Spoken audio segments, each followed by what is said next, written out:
This 2020 Milwaukee Democratic National Convention special is presented in partnership by Milwaukee PBS's 1036 and PBS Wisconsin's Here and Now. Here's your host for today's show, Portia Young. Hello. Well, the week Milwaukee has been waiting for is here. Well, sort of, right? The Democratic National Convention, now mostly in virtual form, and moved from the Fiserv Forum to the Wisconsin Center.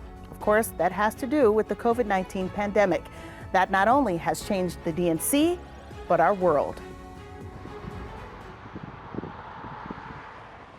COVID testing is a familiar scene everywhere, including here in Wisconsin and in Milwaukee. Instead of seeing thousands of visitors to our state and city, we see signs of the pandemic and fallout from the virus. Hands up, don't shoot! Hands up, don't shoot! We're also seeing protests following the death of George Floyd, calling attention to Black Lives Matter and police relations. We are on day 80, this first day of the Democratic National Convention. Racial injustice, the pandemic, and the economy are the three central topics for this convention at the Wisconsin Center in downtown Milwaukee. The convention has an overall theme of unity. Tonight's focus is on we the people and moving the nation forward together. That's what we will focus on tonight, the people, and thoughts on the upcoming election and important issues facing voters in this battleground state. Joining me in the studio to help with that are Zac Schultz, senior political reporter at PBS Wisconsin in Madison, and Bill Glauber from the Milwaukee Journal-Sentinel.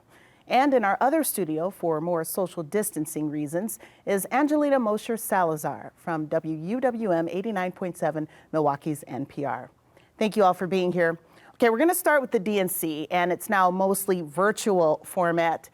Certainly a huge blow to our local economy. And how much of this big blow is going to affect, how is that going to affect the voters, this virtual convention? And we'll start with you, Bill.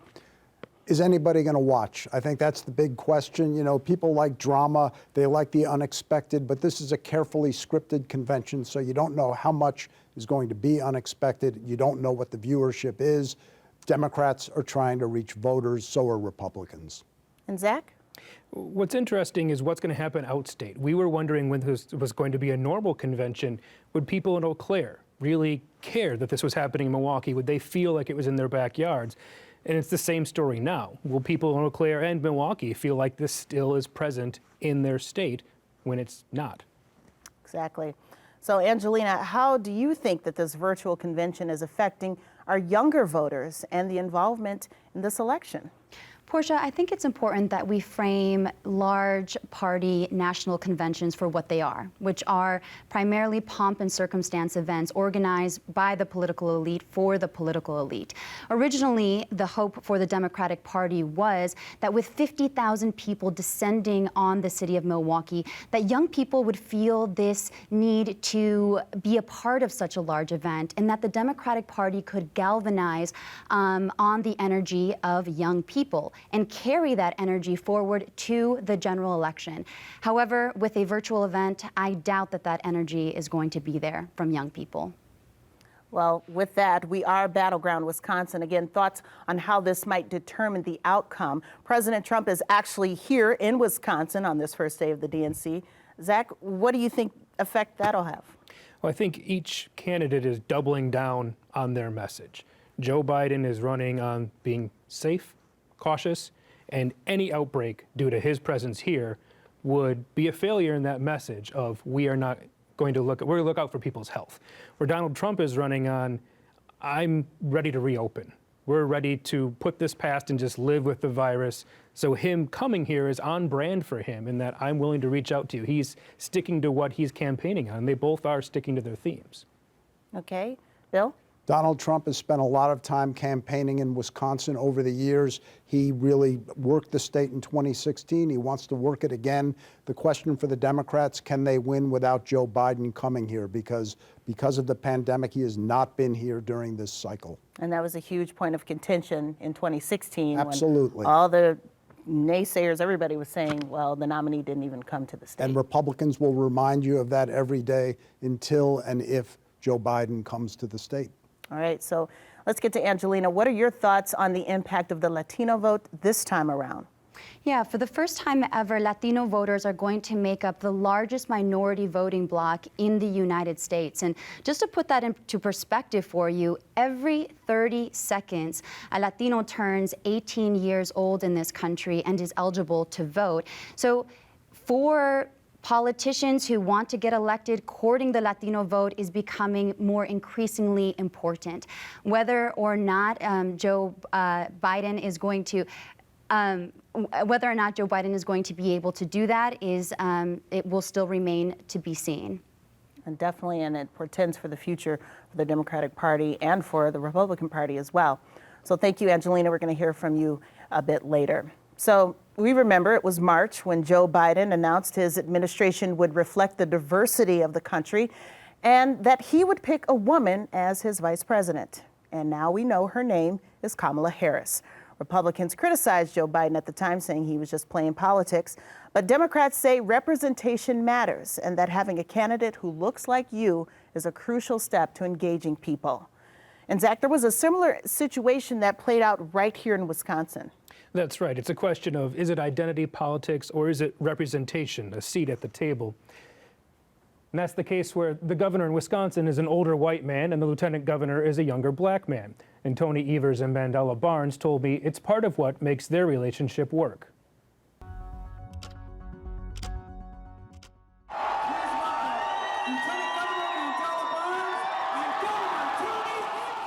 Tony Evers and Mandela Barnes took very different paths to power.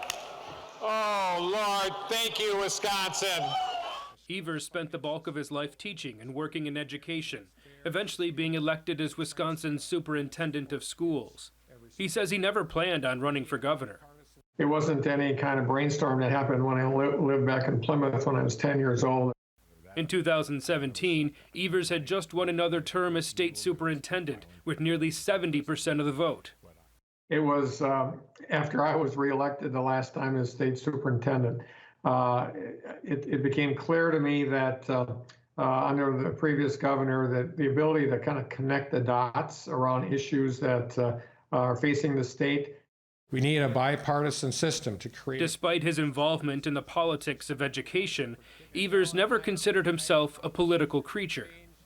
Being part of the party was not our MO, but certainly we were active Wisconsinites. But frankly, that's most of Wisconsinites are fit that category. The slogan was "Don't get mad, get elected." Mandela Barnes' political awakening came much earlier in life. I stand here knowing that my story is part of the larger American story. That had to be 2004 when Barack Obama gave his keynote DNC speech. That's what made it more tangible for me because, I saw someone reflected that I could, identify with that I hadn't seen before. Obama may have inspired Barnes, but it was working as a community organizer that drove him to run for office. As an interfaith social justice organizer in Milwaukee, I just really, personally becoming awakened to certain injustices that existed that I may have never even thought of before. In 2012, Barnes challenged an African-American incumbent in the Democratic primary and won.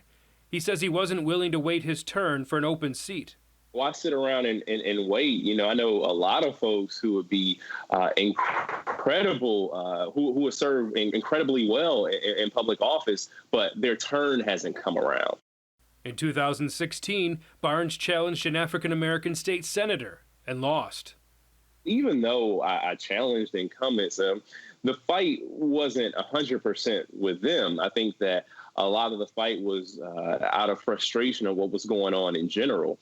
I'd like to introduce my good friend Mandela Barnes. Well, thanks so much. And just 2 years later, Barnes ran in the primary for lieutenant governor and won.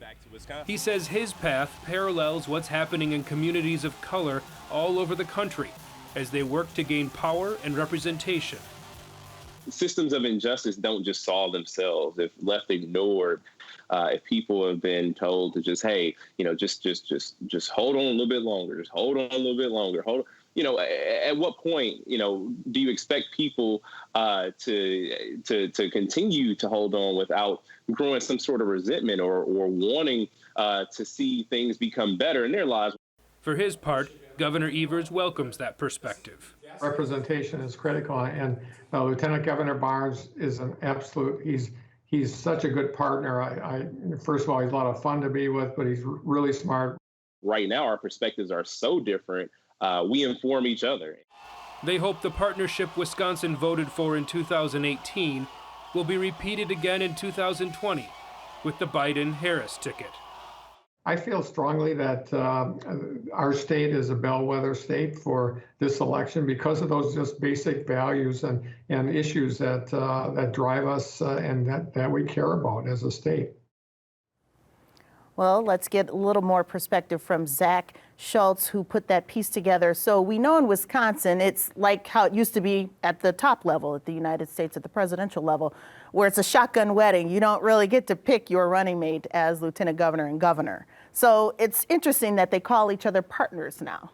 That's true. And we've seen examples from past governors and lieutenant governors where they did not have a good working relationship, and that never changed over time. They were icy towards each other. Now, the one difference here is Mandela Barnes told me that when he was served in the assembly, he was on the education committee.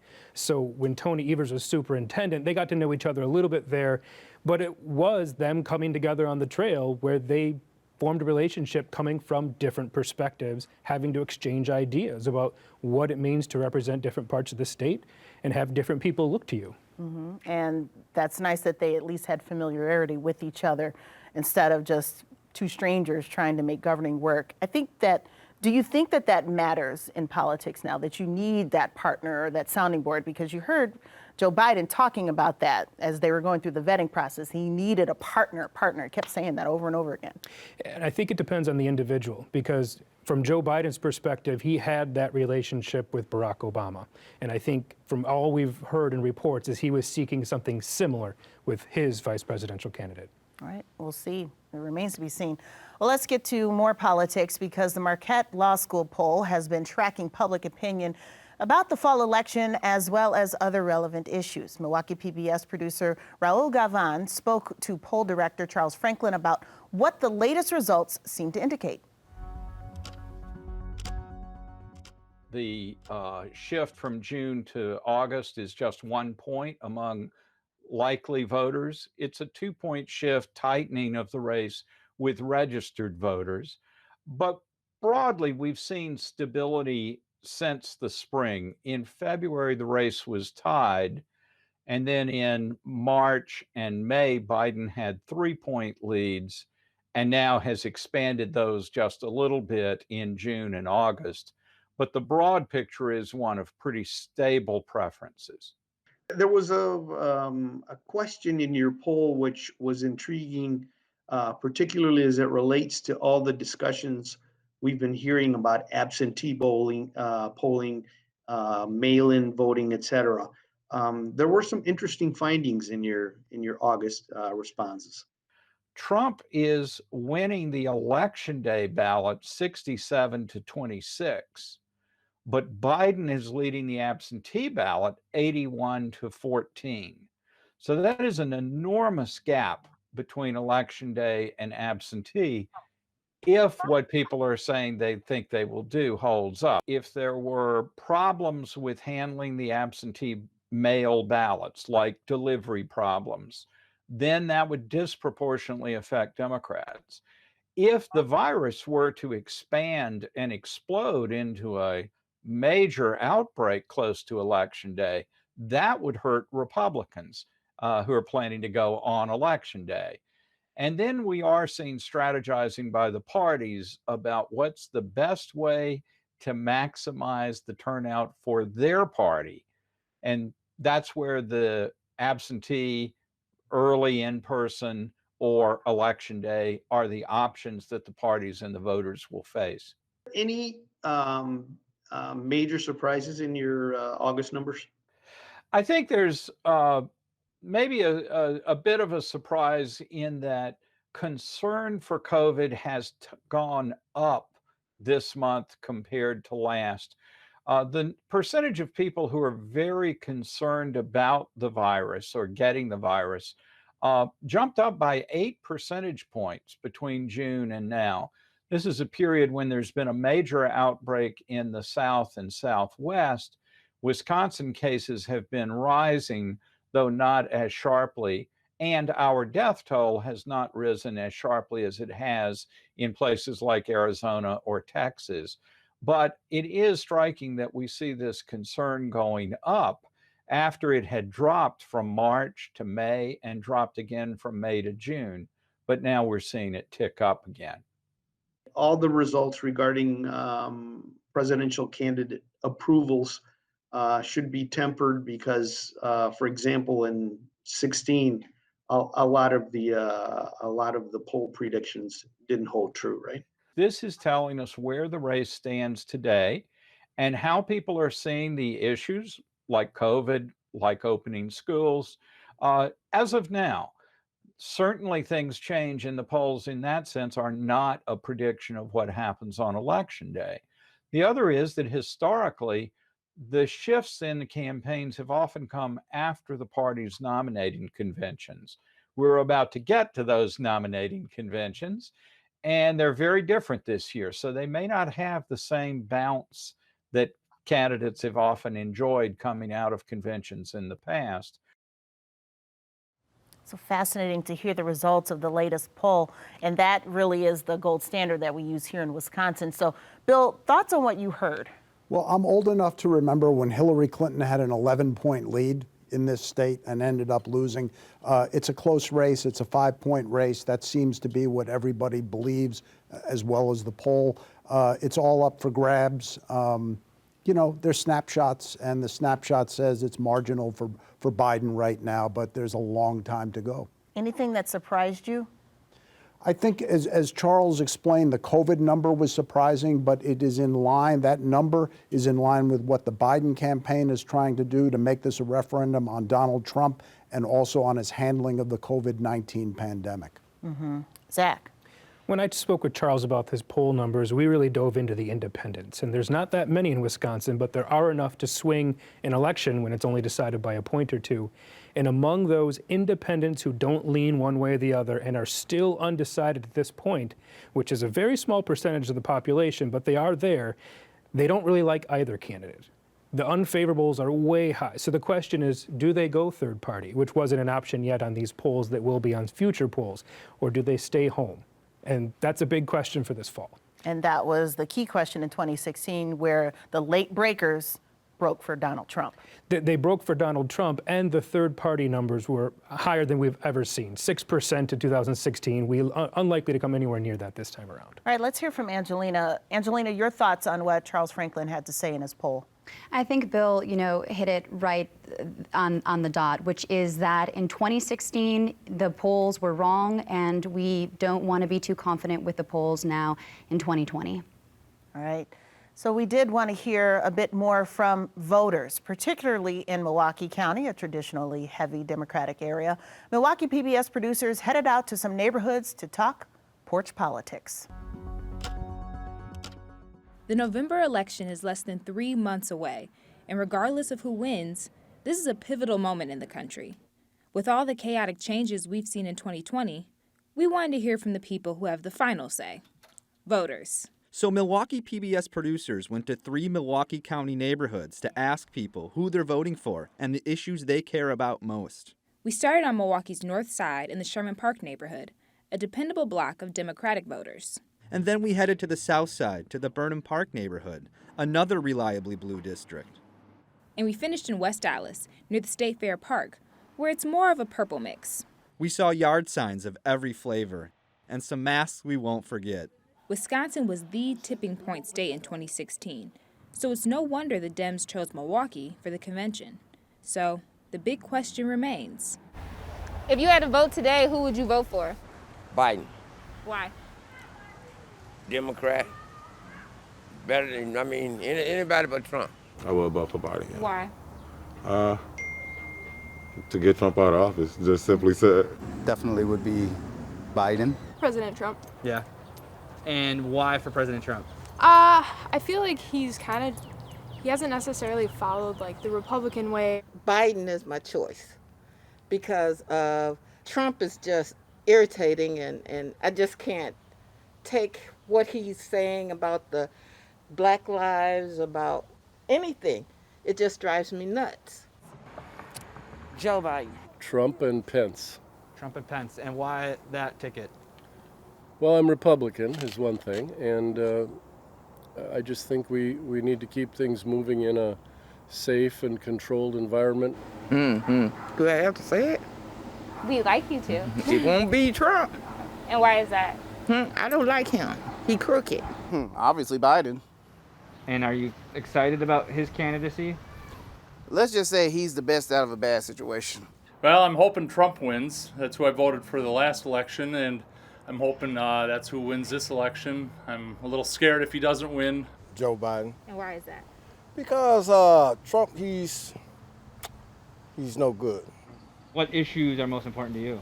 What issues are most important to me? First of all, to what we're gonna do to finally fix this whole pandemic, and how you're gonna take care of all the people that have lost their jobs. What issues are the most important to you? Employment, the economy.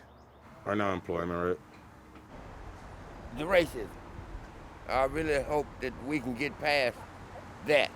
I mean, I'm 61 years old, and I've seen a lot, and I know it's a lot of stuff I didn't see, but being at my age and at what we at today, there got to be a change, man. Immigration sometimes is hard for us with the new rules. Decent jobs, decent pay. There's too many people out there with too many guns, and too many people's getting killed for no reason. Well, being retired recently, the economy also, I'd like to see inflation kept at bay. It would be nice to get schools back open, but only if we can do that safely. So many people don't have jobs, and I'm impacted by it because I don't have a job. I work for the school. And I'm just hoping and wishing that everything just turned around and we could just get back the way it was. Hearing from voters in Milwaukee County. Angelina, some final thoughts as we heard candidly from a lot of the voters. Yes, I think one burning question that a lot of people might have with the DNC underway this week is, what is the economic fallout of not having the DNC in person here in Milwaukee? Originally, we thought that it was going to bring in a $200 million impact for the city, but we have yet to hear from public officials where the city stands. And that's in a context where we are in a global pandemic, we're in with record unemployment, which has left the city budget really in a precarious situation. All right, so Zac, your thoughts on what the voters had to say in that piece? I don't think a whole lot of it is too surprising. One of the things that a lot of the Trump supporters are banking on is that the voters you don't hear from in that piece. They're still banking on a Nixon-style silent majority that won't answer polls, so they're not represented there, won't talk to the media, so they're not represented there, that silent majority will make their presence known only at the ballot box in the fall. And that's why they keep saying, don't listen to the polls, don't worry about the stories that we see like that, where we talk to all these voters and most of them are saying Joe Biden. And Bill? The Biden voter who said that she wanted it the way things were, she had lost her job. And I think, that's the right track, wrong track of where the country's headed.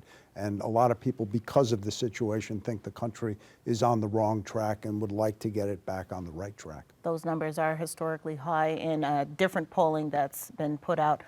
I'm old enough to remember the very close 2004 election between President Bush and John Kerry, and how it was razor thin here in Wisconsin. I think it was only about 1,000 votes. So as we call ourselves Battleground Wisconsin, that really solidified it for me. And the voters in West Dallas, that's where we live. I think we're back to the 2004 kind of race. I think that's very possible that's what we're going to see here, a knockdown, drag out right to the very end. Mm-hmm. Because in 2012, 2008, didn't really materialize here in Wisconsin. So any thoughts as we head into this first day of the DNC? One of the things that I want to look at going forward is, are the Democrats able to energize their volunteer base coming out of this? Because that's what they were hoping to gain from this in the first place. And they're trying to do it online. We'll see if it's the same thing. And I just think what could have been for Milwaukee. This is not the convention of the city's dreams. It's really a virtual gathering. It could have all been so much better, so much bigger, but COVID-19 came and crushed a lot of dreams. Yep, sure did. Thank you, Bill Glauber. Thank you, Zac.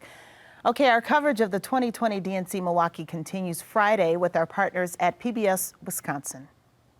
I'm Frederica Freiberg, anchor of Here and Now. We'll wrap up the mostly virtual convention, the disappointment of a city mingled with the hopes of its voters. We'll take an in-depth look at the youth vote in Milwaukee and the energy behind it. Plus, setting the stage for November. How could pandemic politics change the course? It's a Here and Now special in partnership with 1036. Friday at 8 p.m. on Channel 10, Milwaukee PBS. Portia? Thank you, Frederica. We do want to point out that this is the first night of the DNC, and do you think that they're hoping for maybe some social media moments, since maybe that'll get some of the energy? They are hoping for viral moments every night. They're ready to pounce on that and, check your Twitter feeds, check Facebook. That's how these conventions are going. They're trying to make viral moments that get played and replayed through the week. They probably already have some of them that they know about, and they're just waiting to unleash them. A lot of these were pre-recorded. They've probably already checked the box to say this 15 seconds is great. I can't wait until we can blast it out at 9 o'clock. One thing though, if you're a marketing expert, it's hard to make things go viral. That's the whole point, is that, it really is that social conversation, and what you think may be viral is somebody else's want. All right. Thank you, Bill Glauber. Thank you, Zac Schultz. And thank you all for watching our coverage of the DNC here in Milwaukee. We thank our guest, Angelina Mosher Salazar. And again, Milwaukee PBS is your home for the 2020 DNC. This has been a 2020 DNC Milwaukee special. I'm Portia Young.